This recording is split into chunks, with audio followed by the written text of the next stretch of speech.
A couple gets out of a car, and the girl looks at the huge house in amazement. "Wow, this house is so beautiful," she says happily. "And your maid looks so sweet too." The guy smiles and says, "She's not our maid, she's my mom. She's only wearing maid clothes because we don't actually have a maid in this house." The girl looks confused. "Wait, what does that mean? Am I going to have to work here too?" "Obviously," the guy replies jokingly. His mom walks over and says, "Thank goodness you're here, dear. You can help me with the housework now." The girl suddenly goes quiet and looks a little hurt. The boyfriend softly says, "Please, just do it for me." After a moment, she agrees. His mom hands her maid clothes, and the boyfriend takes her inside. Soon, she's cleaning and doing chores around the house. Later, her boyfriend tells her, "Can you take my younger brother outside to get something to eat?" While they're outside, she accidentally drops the food bags. His brother quickly helps her pick everything up, and says, "I can't believe a maid could be this beautiful." She looks at him and replies,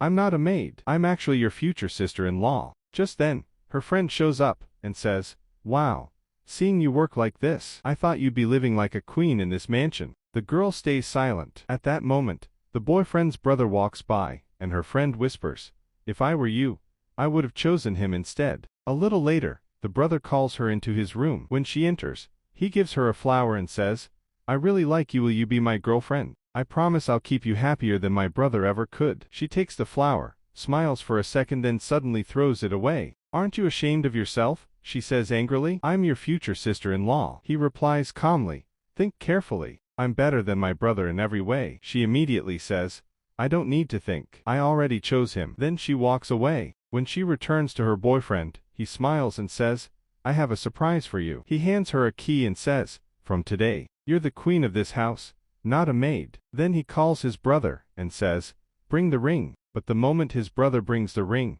the girl gets upset and says, "I stayed quiet before, but not anymore. Your brother's intentions are wrong. He told me to leave you and choose him instead." Her boyfriend suddenly smiles and says, "That was all a test. We were never going to treat you like a maid, and my brother was only testing your loyalty." The girl becomes heartbroken and furious. "What kind of test is this?" she says angrily and starts walking away. At that moment, his mom stops her and says, "Please forgive us, dear. We only wanted to know what kind of girl you really are." The girl replies, "No, Mom, you shouldn't test someone like this. What you did was wrong." His mom nods sadly. "I know, and I realize we made a mistake. Our method was wrong, but our intentions were never bad. Please forgive us." The girl turns to leave again, but her boyfriend holds her hand. "I love you so much," he says. Then he kneels down, holds out the ring, and asks, "Will you marry me?" The girl finally smiles and says yes. He gently puts the ring on her finger. What did you think about this story? Tell us in the comments, and subscribe to our channel.